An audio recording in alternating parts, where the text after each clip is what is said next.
Bendiciones, amados hermanos. Hoy continuamos con el estudio de Primera de Pedro. Hoy vamos a estar en el capítulo 2 y capítulo 3, si Dios nos lo permite. Así que le suplico que pueda ir usted a las Escrituras, a la primera epístola del apóstol Pedro, al capítulo 2 y el capítulo 3. Vamos a abarcar un poco el capítulo 3, que el capítulo 3 se pone candente, así que lo voy a introducir y el próximo viernes vamos a tener una discusión sobre los primeros 7 versículos, pero les voy a dejar una tareita, pero cuando lleguemos ahí vamos a ver. Bueno, comenzamos leyendo Primera de Pedro capítulo 2, del 1 hasta el 25. Bueno, vamos a ir por secciones. Por lo menos del versículo 1 en la primera parte hasta el versículo 12 y aún hasta el versículo 12 más o menos, estamos que el apóstol Pedro nos va a hacer un llamado a los cristianos a que nosotros podamos estar conscientes de cuál es nuestra identidad. Y vamos a tener varios elementos descriptivos acerca de nosotros como pueblo de Dios. Y de hecho, esta es una de las descripciones. Somos pueblo. Así que en esta lectura del versículo 1 al versículo 12, quiero que ponga atención en qué o qué está diciendo el apóstol Pedro que nosotros somos. ¿Qué está diciendo el apóstol Pedro que nosotros somos? Así que necesito que captemos todas las enseñanzas que identifican o nos identifican a nosotros como pueblo de Dios, como siervos de Cristo, como discípulos. O sea, que captemos aquellos elementos que se están describiendo que son parte de nuestra identidad. Así que vamos a leer del versículo 1 al versículo 12.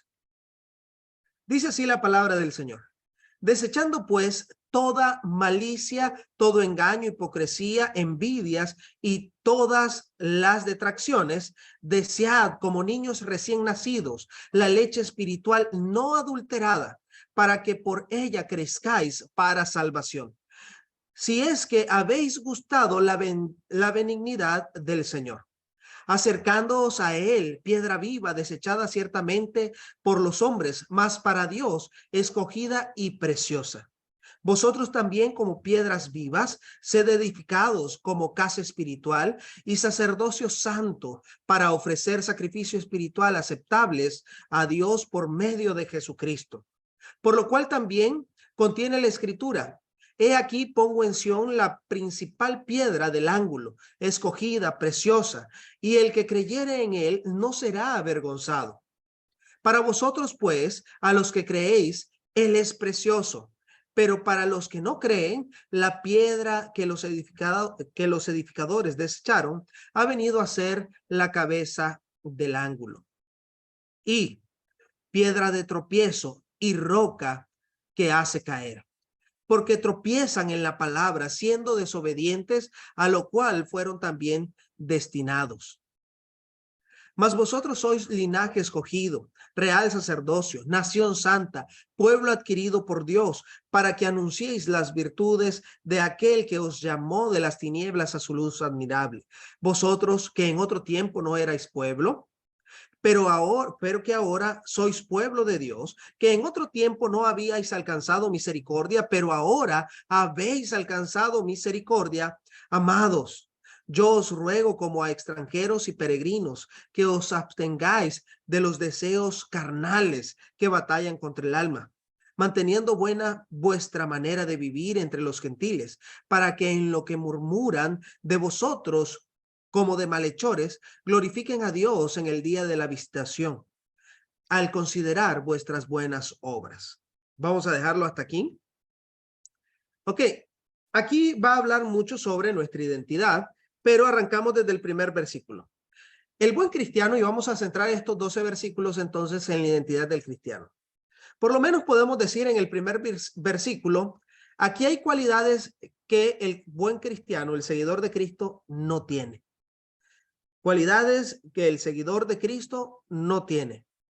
1, malicia. 2, engaño.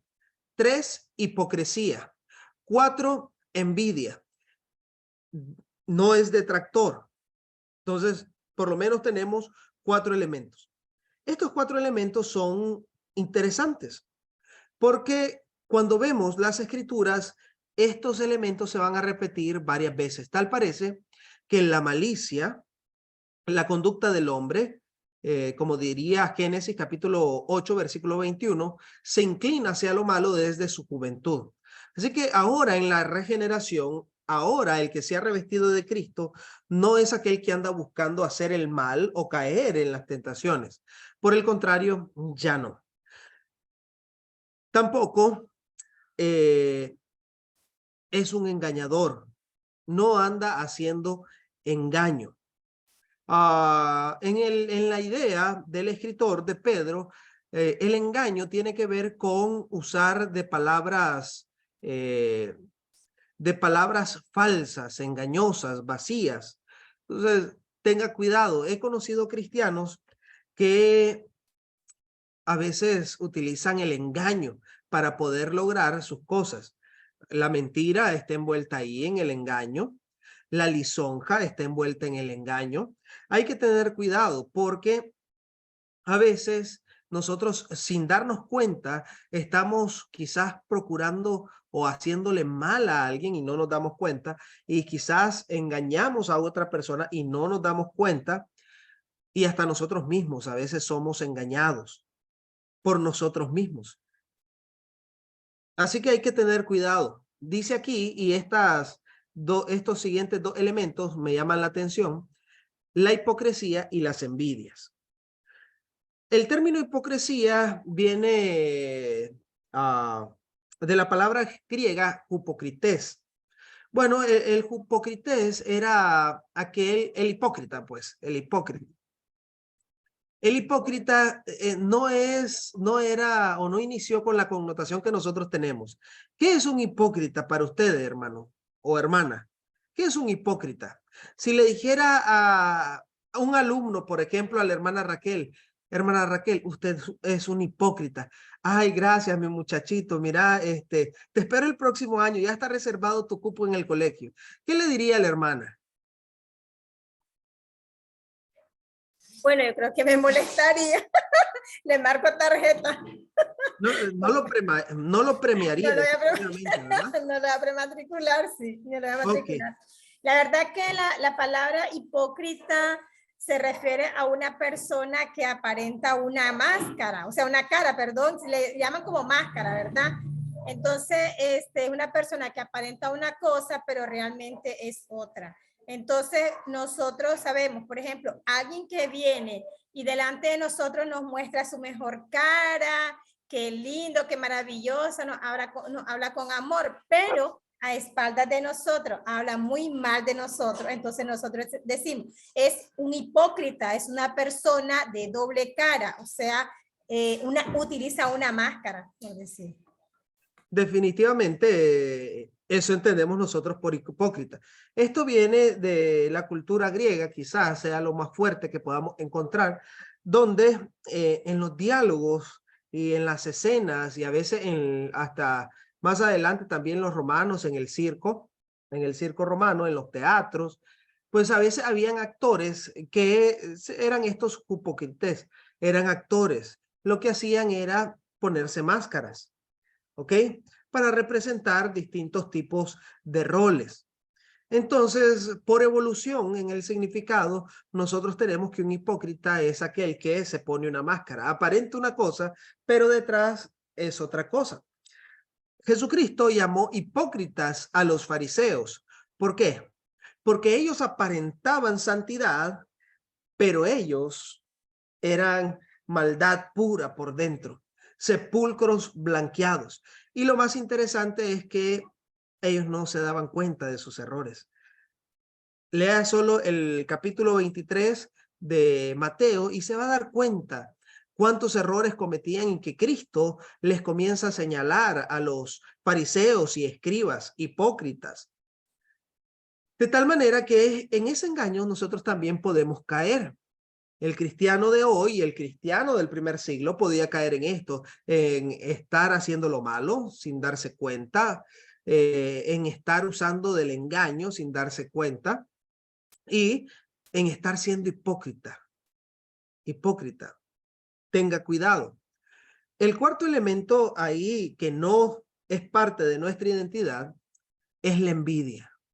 La envidia en las escrituras está altamente ligada con conceptos como la codicia, de hecho son sinónimos en las escrituras, la codicia y los celos. Hay envidias que vienen por celos. Y respecto a la envidia, que en diferentes contextos y en el Antiguo Testamento, especialmente en el Éxodo capítulo 20, cuando se dan los mandamientos, la escritura es muy puntual sobre la envidia, la codicia hacia lo que tiene tu prójimo. Hacia lo que tiene tu prójimo. Ahora, alguien explicaba la envidia de la siguiente manera. Se lo voy a poner en el contexto nicaragüense. Estaba en el mercado un vendedor de camarones, bueno, no sé cómo le llamarán, cangrejos, ya sabe, con las tenazas. Entonces tenía cangrejos europeos y cangrejos nicaragüenses. Los cangrejos europeos estaban tapados y los nicaragüenses estaban destapados. Llegó un vendedor y llegó un comprador y le preguntó al vendedor por qué unos estaban tapados y otros destapados. Bueno, dijo él, lo que pasa es que estos que son importados de Europa, si yo los destapo, uno se sube en el otro y van haciendo una escalera y se me salen y se van. Ajá. ¿Y los nicaragüenses por qué no? Ah, no, es que eso, en cuanto ven que uno se sube, lo jalan y quieren que esté siempre igual como ellos, o sea, como los que están abajo. Entonces, ilustrando esto de la envidia. El envidioso no es que quiera verte mal, lo que pasa es que no quiere que estés mejor que él. ¿Entienden eso? Entonces, cuando no nos damos cuenta que Dios bendice a todos sus hijos de diferente manera, según, por supuesto, las capacidades y también la obediencia. La obediencia es clave para la bendición. A veces queremos que Dios derrame toda su bendición sobre nosotros, pero no somos personas entregadas, fieles. Usted puede hacer un estudio sobre la obediencia desde el Antiguo Testamento y se va a dar cuenta que esa es la clave de la bendición, la obediencia. Así que la envidia es algo que usted tiene, de lo que tiene que cuidarse. Si alguna vez usted comienza a sentir algo en contra de un hermano, usted dice, no me cae mal, pero, y comienza a tacharle, y siempre que habla de ese hermano solo es para tachar, yo diría, ahí hay algún tipo de envidia, algún tipo de celo. Hay algo que el otro tiene que me incomoda a mí. Entonces, o puede ser algún conflicto. Cualquiera que sea la situación, tiene que sanarse, porque la siguiente cualidad que no debe de tener un cristiano es que sea detractor. Lo leo en otra versión, dice aquí, por lo tanto, desechando toda mala conducta, acaben con todo engaño, hipocresía, celos y toda clase de comentarios hirientes, hermanos. Hirientes. Tenga cuidado de ser detractor de su hermano. Esto es tan grave que para Jesús, el que una persona le diga tonto a su hermano, esa persona es culpable de juicio. Y si alguien le dice palabras más fuertes a su hermano, entonces es reo del infierno, según el Sermón del Monte. Así que esto tiene que salir de nosotros. La maldad, el engaño, la hipocresía, la envidia y hablar con detracción. Todo es negativo, todo es para destruir. Tenga cuidado. Ahora, dice aquí, desead como niños recién nacidos la leche espiritual, esa que nos alimenta, la no adulterada. Ahora, Una vez recuerdo que en el instituto que estudié de primero aquí en Nicaragua, en Vica, un hermano que nos dio clase preguntaba si aquí se contradice con Hebreos, si el escritor a los Hebreos se contradice con Pedro, porque Pedro dice que deseemos como niños la leche no adulterada. Pero el escritor a los Hebreos dice que debiendo ser ya maestros, nosotros todavía tenemos necesidad de leche, hablando de los destinatarios, ¿no?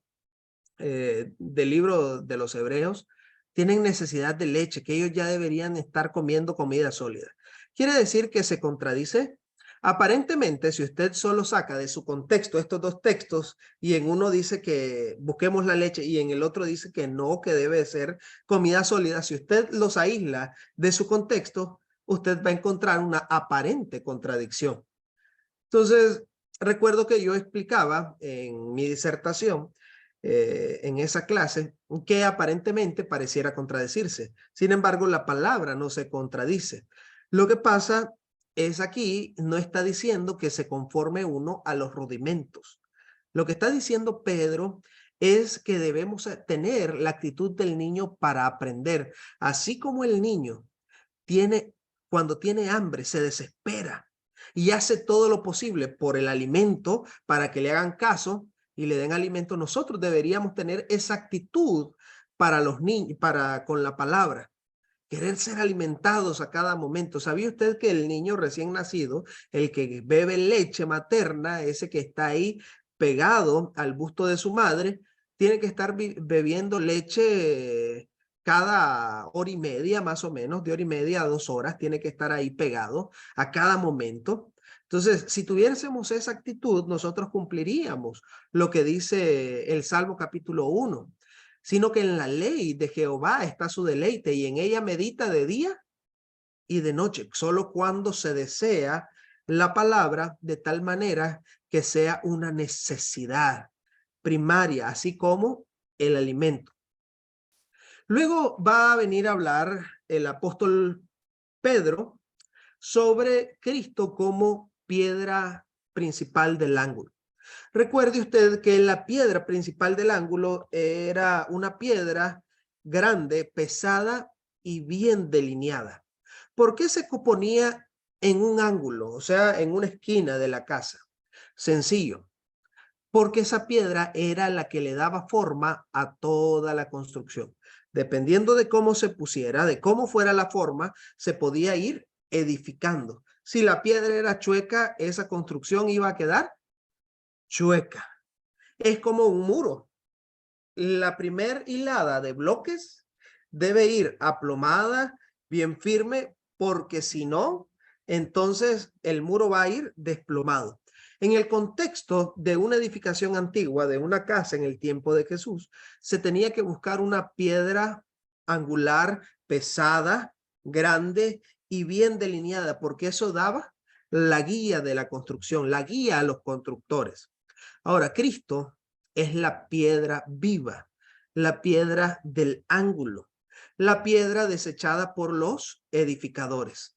Vayan conmigo a Juan, el Evangelio de Juan. Juan 1:11. ¿Qué dice ahí Juan 1:11?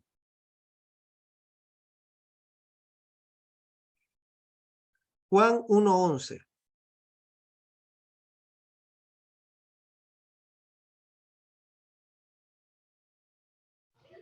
Dice, a los suyos vino y los suyos no le recibieron.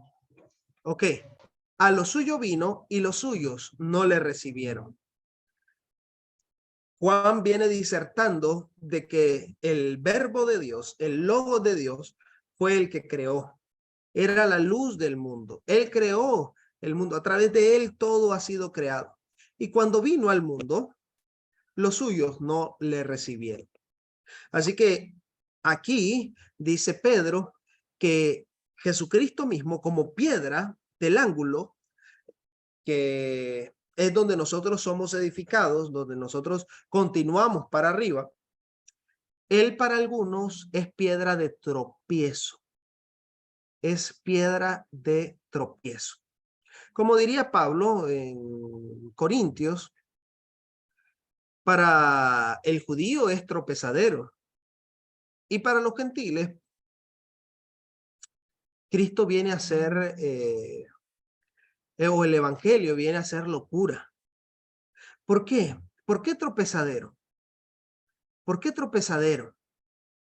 En la cosmovisión judía, el Mesías se esperaba como el rey David, una persona que cumpliera más o menos los estándares de un rey, como David. Recuerde que a Jesucristo en la visión profética del Antiguo Testamento se le llama la simiente de David. Entonces se esperaba a un rey así como David, un rey fuerte, fiero para la guerra.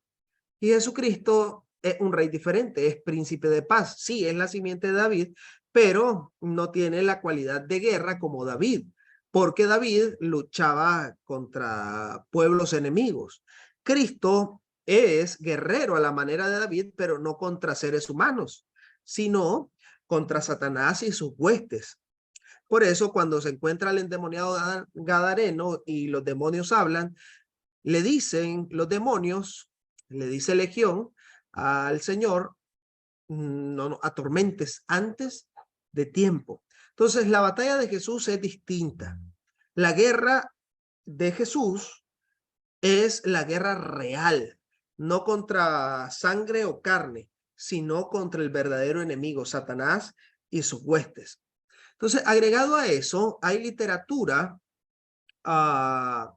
judía más o menos contemporánea del primer siglo, que nos indica que en la creencia judía muchos esperaban un doble Mesías, o sea que un Mesías que fungiera como rey y otro que fungiera como sacerdote. Y entonces el sacerdocio era distinto en el tiempo de Jesús.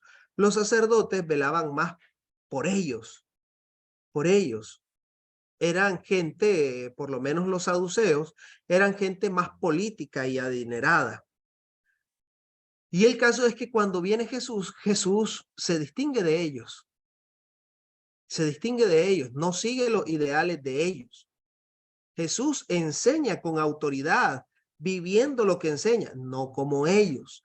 Entonces, para ellos, Jesús es tropezadero. ¿Cómo se va a cumplir en Jesús? Esta idea es tan interesante que desde su nacimiento Jesús es rechazado por las personas que deberían aceptarlo. Dijeron, ¿qué de bueno puede salir de Belén? ¿Qué de bueno puede salir de ahí? Bueno, pero Dios ahí hizo nacer al Salvador del mundo, ahí nació. Así que Jesucristo fue desechado. Y dice aquí la Escritura que a pesar de que fue desechado, para los que creemos en él, no somos avergonzados. Por el contrario, dice aquí, vayan conmigo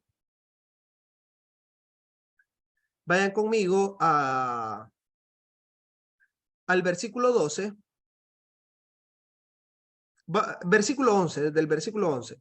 Amados, yo os ruego como a extranjeros y peregrinos que os abstengáis de los deseos carnales que batallan contra el alma, manteniendo buena vuestra manera de vivir entre los gentiles, para que en lo que murmuran de vosotros como de malhechores, glorifiquen a Dios en el día de la visitación. O sea que aquí nos está exhortando el apóstol Pedro a lo siguiente: así como Cristo es piedra viva, la piedra angular, nosotros también somos piedras vivas.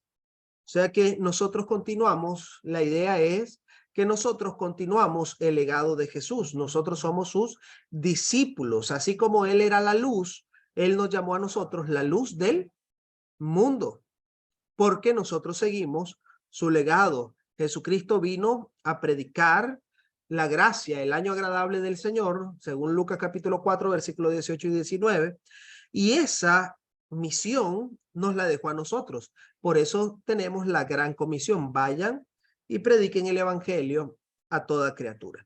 Así que aquí la idea es que nosotros somos piedras vivas. ¿Y cómo somos piedras vivas? Hermanos, solo se puede iluminar, solo se puede dar sabor, solo se puede edificar y dar luz al mundo siguiendo este consejo de Pedro.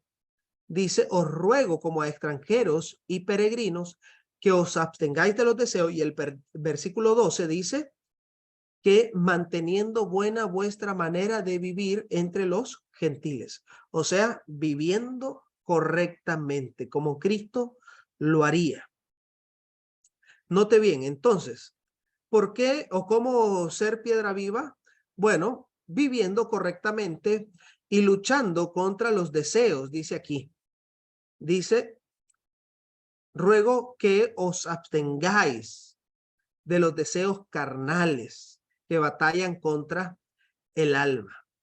Esta es la verdadera batalla, o esta es la batalla principal.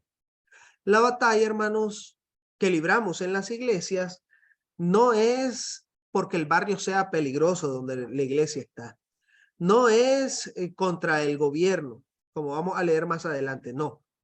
La principal batalla es contra los malos deseos, los deseos carnales que batallan contra el alma.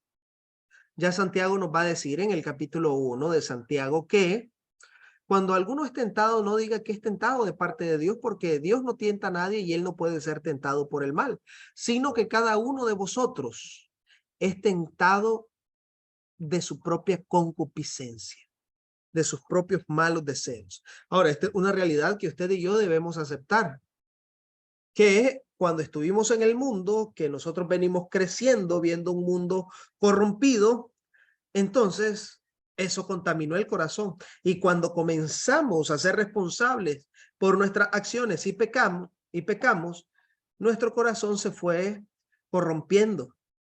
Ya lo decía allá Jeremías, ¿quién conocerá el corazón? Engañoso y perverso es este. Y el versículo que sigue dice, yo Jehová, Dios es el que conoce el corazón. Pero no podemos confiar nosotros en nuestro corazón porque ha sido contaminado. Mire, hoy está la consigna que se le dice a la juventud, sigue tu corazón. Si él no te va a engañar. Y la Biblia dice que engañoso y perverso es el corazón. Entonces, el pecado ha corrompido nuestros corazones. Entonces, hay deseos que ahí están y que a veces permanecen encubiertos. Hay que luchar contra los malos deseos que batallan dentro de nosotros. Hay que batallar contra todo aquello que va en contra de lo que desee el espíritu. Como dijo Jesucristo, a la verdad del espíritu está dispuesto, pero la carne es débil. No está diciendo que la carne va a ganar la batalla. No, está poniendo bien clara la lucha, que nuestra batalla muchas veces va a ser contra nosotros mismos. Mire, a todo discípulo que se acercaba a Jesús, él le decía, quien quiera ser mi discípulo, niéguese. ¿A quién? Niegue su nacionalidad, a quien niegue a sus padres, no. Le decía, niéguese a sí mismo. Así que la batalla, muchas veces la más difícil, la principal va a ser contra lo malo que nosotros tenemos, que arrastramos. Si bien es cierto que Cristo nos lavó en el bautismo, uno tiene que saber que el arrepentimiento, el cambio de mentalidad, de mente, porque eso es arrepentimiento en su significado simple, en el Nuevo Testamento, metanoia, meta viene de cambio y noia viene de nous, que es mente, entonces cambio de mente. Así que el arrepentimiento es cambiar porque hemos sido contaminados. Y una y otra vez la Escritura nos exhorta a hacer cambios, a hacer morir al viejo hombre, a dejarlo ahí sepultadito. Así que esto nos está diciendo el apóstol Pedro entonces que vivamos bien. ¿Por qué? Porque aquí viene nuestra identidad de una manera fuerte. Ya vimos versículo 1, cosas que no pertenecen a nuestra identidad, que somos piedras vivas, pero el versículo 9, hermanos, y 10 dan de una forma certera y directa a lo que es nuestra identidad. Dice aquí, mas vosotros sois linaje escogido, real sacerdocio, nación santa, pueblo adquirido por Dios, para que anunciéis las virtudes de aquel que os llamó de las tinieblas a su luz admirable. Vosotros que en otro tiempo no erais pueblo, pero que ahora sois pueblo de Dios, que en otro tiempo no habíais alcanzado misericordia, pero ahora habéis alcanzado misericordia.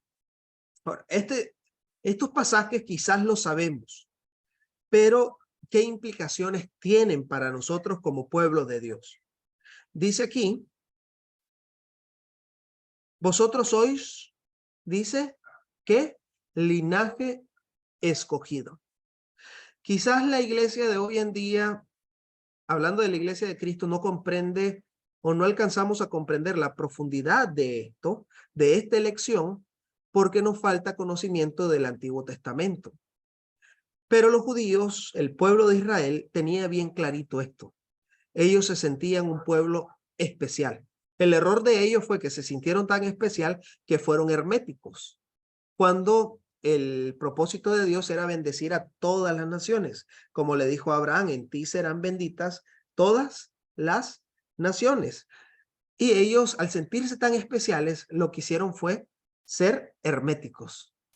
Así que, pero si nosotros leyéramos un poquito más del Antiguo Testamento, nos daríamos cuenta de cómo Dios trató a su pueblo, siendo el pueblo escogido. Nadie podía tocar a ese pueblo, porque ese pueblo era la niña de los ojos de Dios.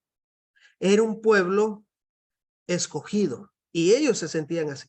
Hoy en día se nos ha querido convencer a nosotros como iglesia que Dios ama a todo el mundo de la misma manera.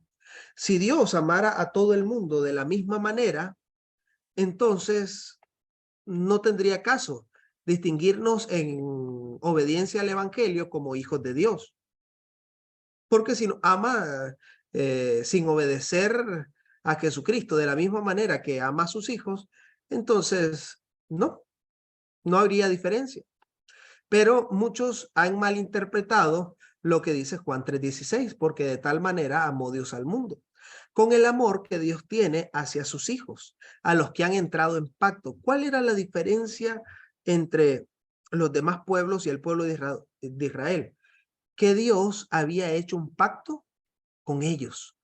Pacto significa alianza, se había encadenado. Esa es la idea detrás del concepto, se había encadenado.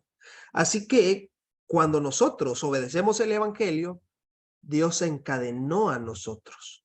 Nosotros nos encadenamos a Dios. Nosotros hicimos una alianza. Y esa alianza en el concepto de Pablo es tan maravillosa que llega a tener estas implicaciones. Dice Pablo en Romanos capítulo 8. Si Dios ya nos dio a su amado Hijo, ¿cómo no nos va a dar juntamente con Él? ¿Cuántas cosas? Todas las cosas. Todas las cosas. O sea que en este nuevo pacto que dice el escritor a los hebreos está fundamentado sobre mejores promesas, usted es parte de ese pueblo. Ese pueblo que está en nuevo. O sea, usted no es igual que el que anda sin Dios. Recuerdo que yo llegué a la oficina de un abogado y él tenía un botellón así, mire, grande, de licor, pero era enorme ese botellón así, mire, lleno de licor. Ya lo llevaba como por la mitad del hombre. Llego ahí y comienzo a platicar con él y él me dice, mire, con una vida desordenada, con una vida lejos de Dios, él me dice, yo me siento favorito del Señor, es que el Señor me bendice. A veces confundimos nosotros la prosperidad económica con la bendición de Dios. Lo que dice el escritor a los hebreos es que es la bendición de Jehová la que enriquece y no añade tristeza con ella. Pueden haber riquezas, pero que tarde o temprano traerán tristeza a la vida de las personas. Hermanos, a veces nosotros confundimos esto y vemos que el impío está prosperando Confundimos lo material con la bendición del Señor, con el amor del Señor, porque aquel, ¿será que Dios no me ama a mí? Pero si yo soy pueblo de Él y aquel lo bendice más. No confunda el amor de Dios con lo material. Dios puede suplir cualquier necesidad, hermanos. Pero mire, a veces Dios tiene maneras de decir. Quizás dice sí, quizás dice ahorita no, pero más adelante. Y a veces dice no rotundo. ¿Sabe a quién le dijo no? El Padre. A su Hijo Jesucristo. ¿Sabe? Jesucristo dijo, Padre, si es posible, pasa de mí esta copa. ¿Y saben qué pasó? Tuvo que sufrir la copa. Quiere decir que el Padre le dijo, no, es necesario sufrir esa prueba. Entonces Cristo fue a la cruz. A Jesús le dijo que no el Padre. Tenía. ¿Por qué? Porque estaba algo mayor detrás. Y el escritor a los hebreos nos dice que Cristo sufrió la cruz porque vio lo que estaba delante de él. Bueno, así nosotros, hermanos, aprendamos a que siendo hijos de Dios, linaje escogido por Dios, nosotros somos el pueblo del Señor, un pueblo escogido, real sacerdocio. Somos especiales para Dios.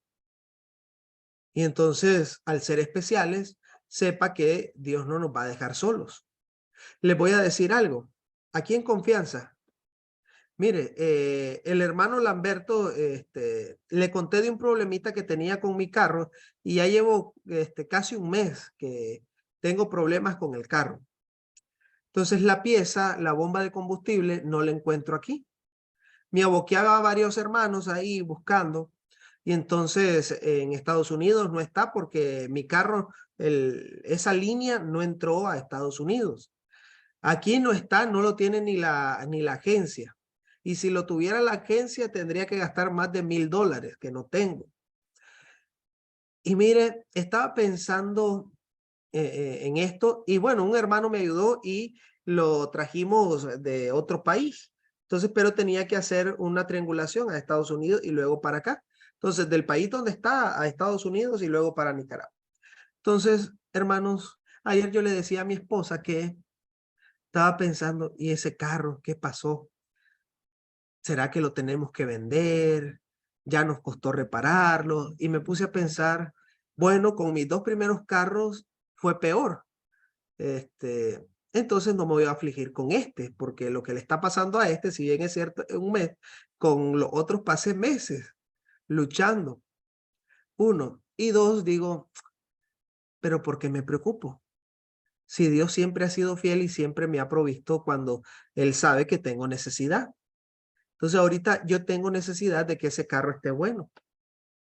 Y mire, ayer que le contaba eso a mi esposa, me chateé el hermano que me hizo el pedido y me dice, hermano, ya está la pieza, ya está la bomba de combustible aquí en Nicaragua.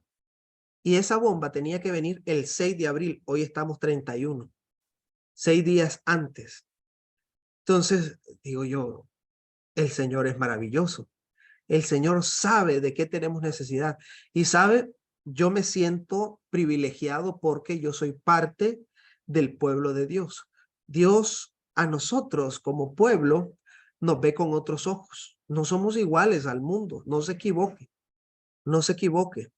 Ahora, Dios siempre tiene propósitos. Así que si Dios lo bendice de alguna manera, propósitos tendrá el Señor. Si Dios lo está haciendo pasar una prueba, propósito tendrá el Señor. Ya vamos a hablar sobre las pruebas, pero quiero que usted esté consciente que usted es linaje escogido por Dios. Usted no es cualquier persona. Usted no es uno del montón entre las religiones. No, usted es hijo de Dios. Porque a los que han obedecido, a los que creen, dice Juan 1:12, les ha dado la potestad de ser hechos hijos de Dios. Así que nosotros somos hijos de Dios, hijos de Dios. Así que siéntase especial. Pero el ser especial, el tener una relación con Dios abierta y sincera, no quiere decir que usted tenga que ser hermético. Tenemos el mismo propósito.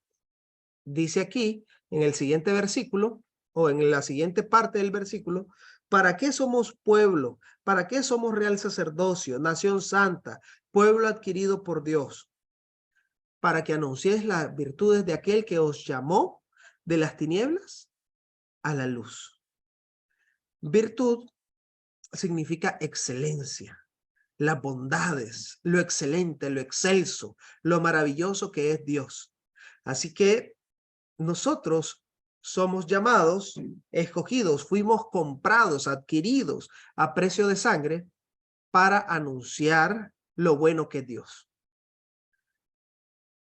Así que esta semana uno no puede leer la palabra y entender la palabra sin que ésta afecte nuestras vidas.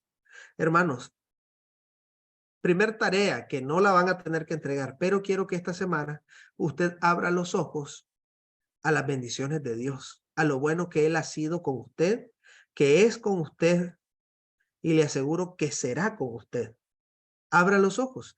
Entramos a la famosa Semana Santa, que unos le dicen aquí, por lo menos en Nicaragua, Semana Zángana.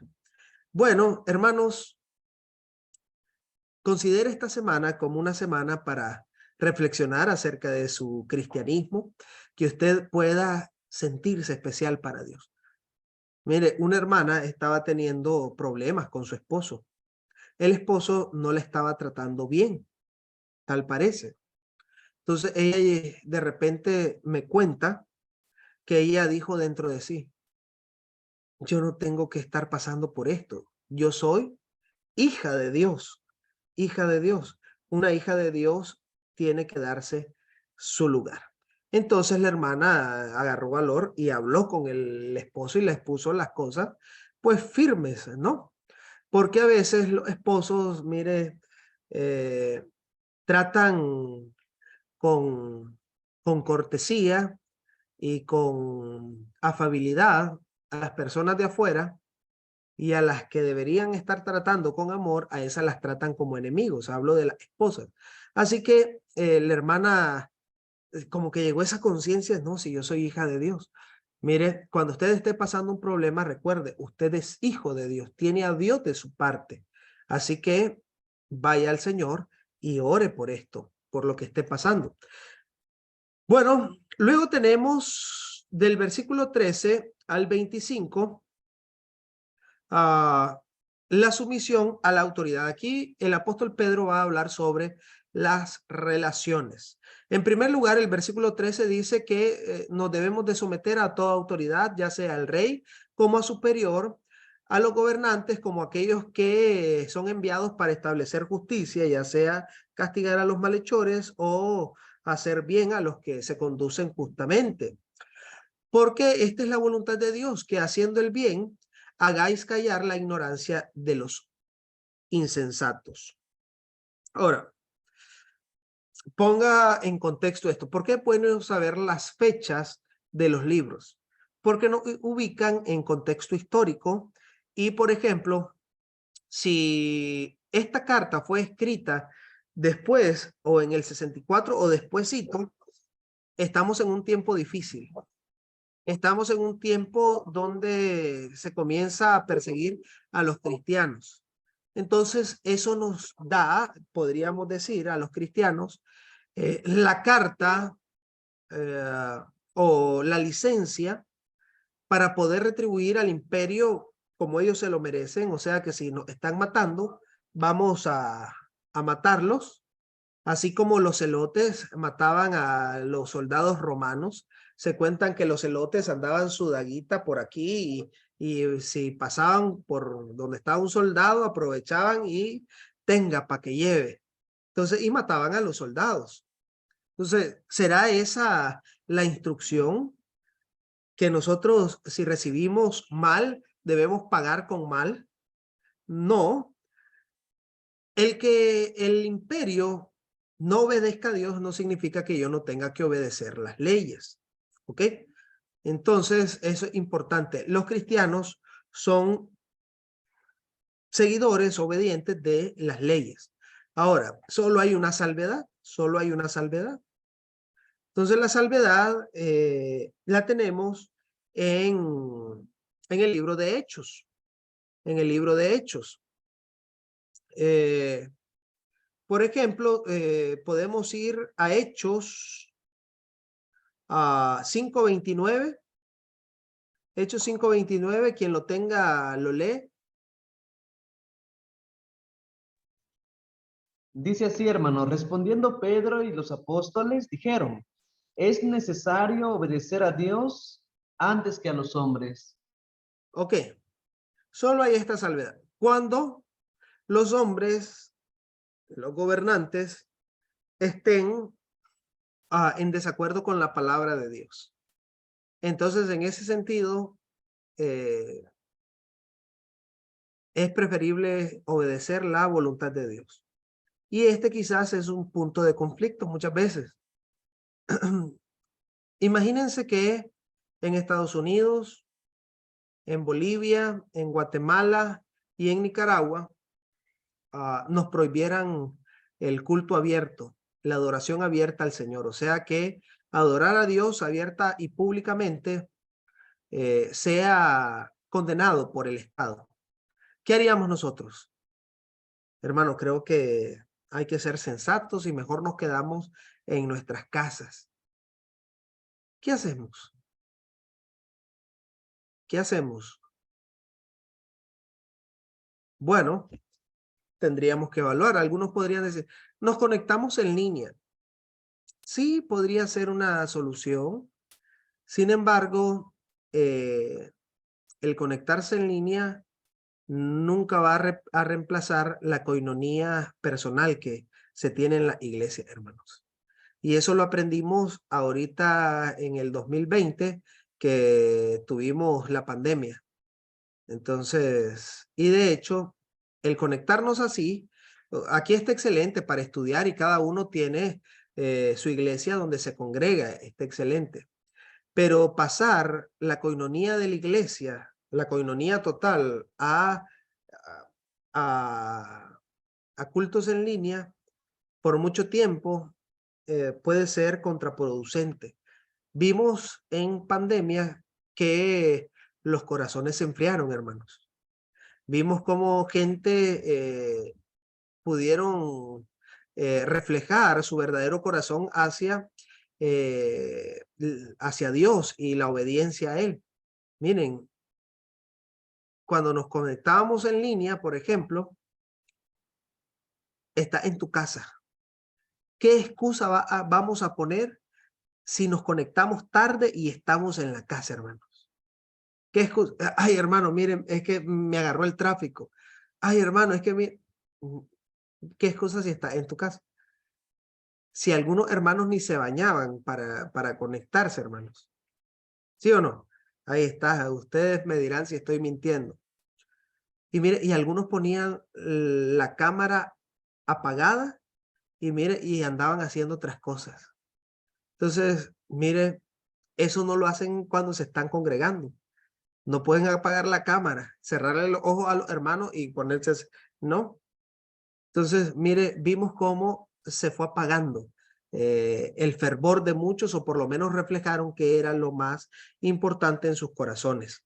Y vimos que hay mucho déficit en el fervor en los corazones de la cristiandad. Ok, entonces aquí nos está exhortando el apóstol Pedro a ser obediente a las leyes, hermanos. El buen cristiano es un buen ciudadano. Ahora luego va a hablar sobre el esclavo.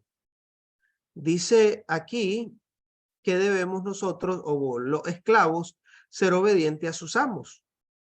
Ahora, dice aquí, versículo 18, criados, estad sujetos con todo respeto a vuestros amos, no solamente a los buenos y afables, sino también a los difíciles de soportar. O sea, uno tiene que ser buen trabajador con los que son buenos jefes o con los que son malos jefes. Bueno, si es bueno, usted responde de la misma manera, ¿sí o no? Y Jesucristo le diría, pero qué extraordinario haces si saluda a los que te saludan. si amas a los que te aman. Eso hacen los fariseos. Eso hacen los gentiles. Más nosotros debemos pagar con bien el mal que recibimos, hasta en el trato de los jefes. A veces los jefes, tenemos jefes que son unas joyas, son extraordinarios, ¿no? Pero gracias a Dios, los que yo he tenido han sido personas que Dios ha puesto en mi camino y siempre he podido aprender de ellos, pero estoy consciente que, hermanos, no todo es color de rosa. A veces hay personas que son tequiosas. Así que, ¿cuál debe ser nuestra postura como cristianos? ¿Cuál debe ser nuestra postura como cristianos? Bueno, servir con excelencia, aunque nuestro jefe no sea el mejor jefe. Hermano Lamberto, había levantado la mano.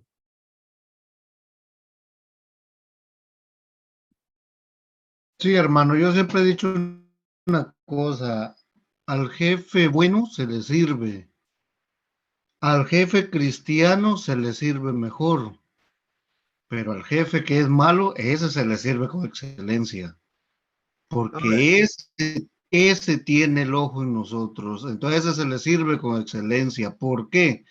Porque el agrado viene a través de las acciones del cristiano y eso puede ayudarlo a él a acercarse a Dios. Eso es lo que ahora, quería decir. excelente, hermano. De hecho, dice aquí el apóstol Pedro en el versículo 19, porque esto merece aprobación. O sea, Dios aprueba esto, Dios bendice esto. Si alguno a causa de la obediencia, de la conciencia delante de Dios, sufre molestias, padeciendo injustamente. Lo leemos en Nueva Traducción Viviente, versículo 18. El 19, pues Dios se complace en ustedes cuando hacen lo que saben que es correcto y sufren con paciencia cuando reciben un trato injusto. O sea que delante de Dios, hermanos, delante de Dios, el sufrir injustamente no es como para estarse quejando. Por el contrario, lo que dice el apóstol Pedro, que esto va a tener recompensa de parte de Dios. Esto dice en Reina Valera, en nuestra versión Reina Valera, dice porque esto merece aprobación. Ok, entonces Dios te va a bendecir por esto. Dios te va de verdad, a dar recompensa. ¿Por qué? Porque estás sufriendo injustamente. Entonces, por obediencia a Dios. Dios te dice que tenés que pagar con bien el mal que recibiste. Te trató mal tu jefe. Entonces, ¿cómo lo va a tratar usted? Lo va a tratar bien. Va a hacer el trabajo con excelencia, no como esos trabajadores que le llama la atención el jefe y dice, voy a renunciar, pero antes de irme va a ver este señor, va a ver esta señora. Entonces, como que en el trabajo del hermano, el hermano le llama la atención a alguien y entonces aquel lo tomó mal, voy a renunciar, pero le voy a dejar mal mezcladas las pinturas. Ahí va a ver don Lamberto, o le voy a pintar un carro, pero le voy a dejar unas rayas, unas popas, ahí va a ver, le va a salir más caro. Entonces, ese tipo de conductas no van con nosotros. Por el contrario, hermanos, a veces vamos a tener que sufrir, pero sufra como buen cristiano, siguiendo el ejemplo de Cristo. Porque luego Pedro nos va a dar este ejemplo, el ejemplo de Cristo. Él padeció, justa o injustamente, hermanos. ¿Quién merecía ir a la cruz? ¿Él o nosotros? ¿Nosotros? Dice que el justo murió por los injustos. Entonces, Cristo es nuestro máximo ejemplo de comportamiento de verdad obediente a Dios. Y aún en las situaciones que son injustas. Es fácil portarse bien cuando la situación es tranquila y favorable para nosotros.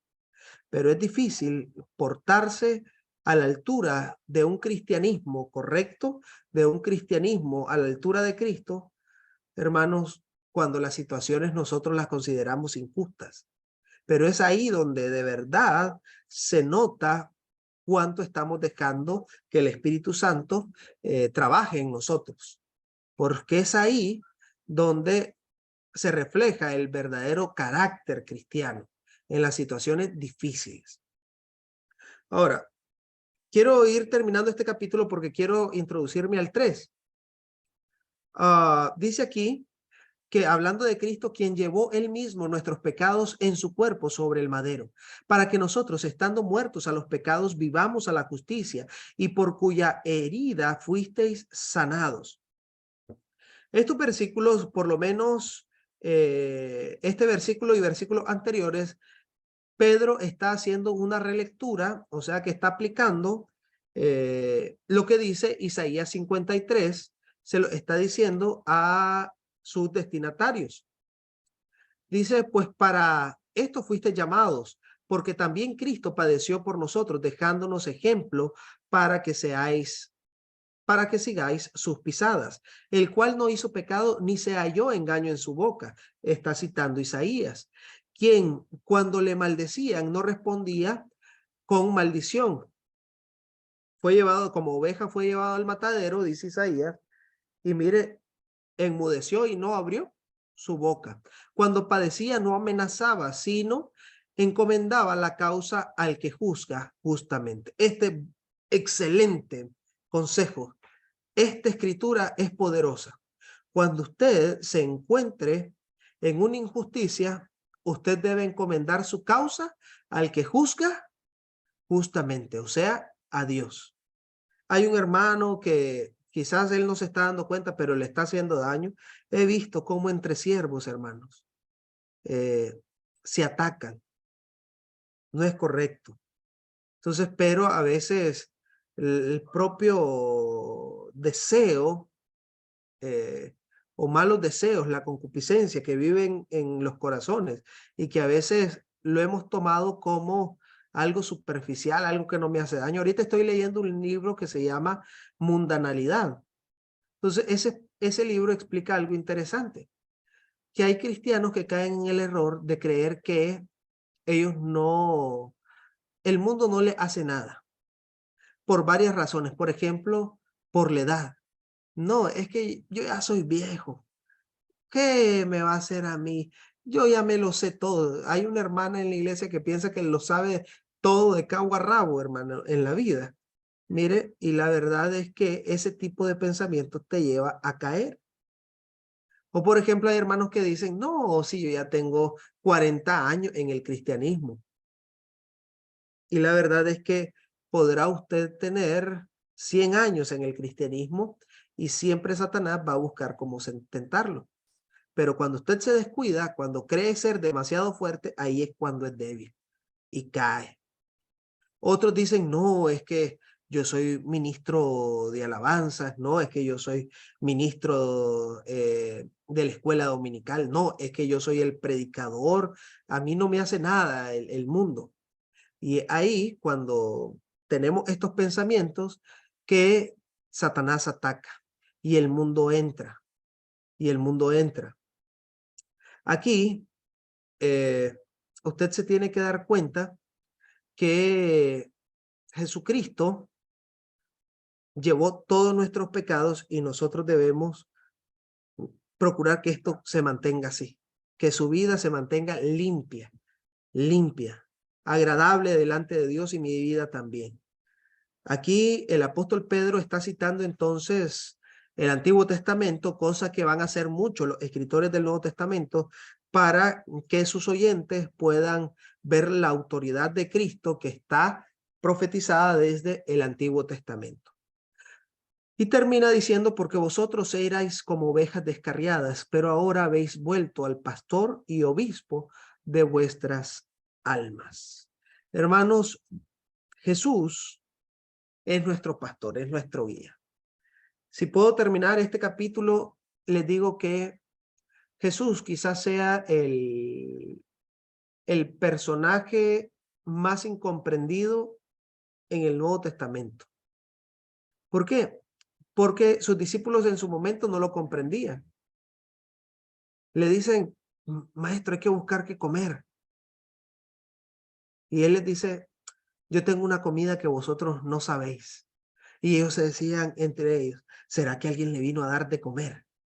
¿Será que alguien le trajo comida? Entonces, cuando Jesús estaba hablando de hacer la voluntad de su Padre, eso era su principal alimento. Entonces Jesús es incomprendido. ¿Cuánto comprenderá la iglesia de hoy al maestro? Si comprendiéramos al maestro, haríamos sus obras. Predicaríamos sobre las virtudes de aquel que nos llamó de las tinieblas a la luz, con una pasión de verdad impactante, que impactaría al mundo de una manera sobrenatural. Creceríamos de la manera exponencial que se dio en el primer siglo.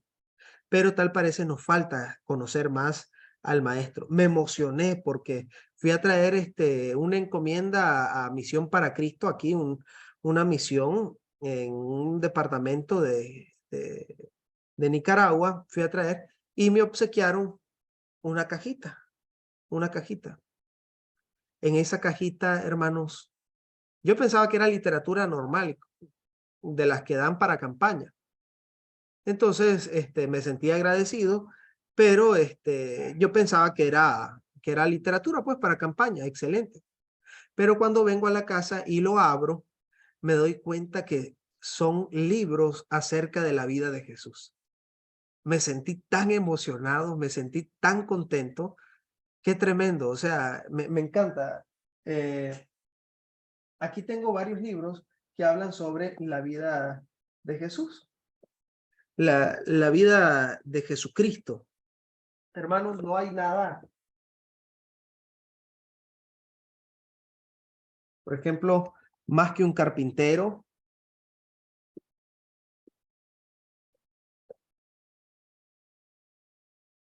Jesucristo es nuestro guía. Así que hay que seguir al Señor Jesucristo. Él es nuestro ejemplo. Ahora, no vamos a poder introducirnos al capítulo 3, pero les voy a dejar una tarea. La tarea de esta semana va a ser importante, hermanos. Es fundamental que la hagan. Les voy a mandar este librito en digital. Se llama Solo para Esposas. 3 principios para honrar a su esposo. Vamos a leer este libro, que es muy pequeñito, miren. Porque el primer principio habla sobre esto, la capacidad de sumisión. Y arrancando el capítulo 3, habla el apóstol Pedro de que las mujeres deben de someterse a sus esposos. Y entonces esto ha sido tropezadero para muchas mujeres hoy en día. Y para muchos cristianos ha sido, hombres y esposos, ha sido como el as bajo la manga para subyugar de una manera incorrecta, antibíblica a sus esposas. Así que este libro nos va a ayudar a comprender qué significa la sumisión. Pero son 3 principios que quiero que los leamos esta semana.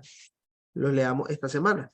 Luego, cuando lleguemos al versículo 7, que eso ya va a ser en el próximo viernes, va a quedar de tarea leer este otro libro.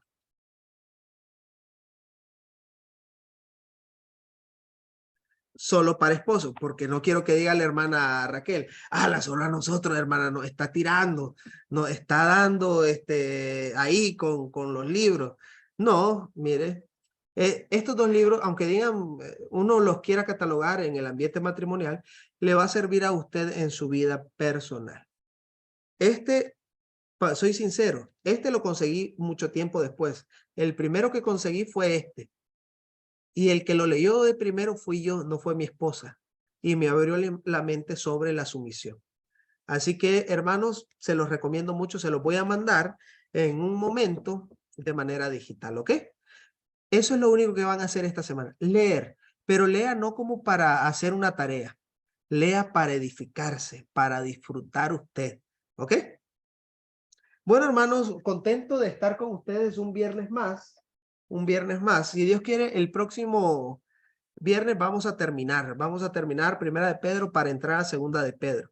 Vamos a resumir los capítulos que faltan con las enseñanzas principales. Pero vamos a disfrutar, siempre disfrute el estudio de la palabra.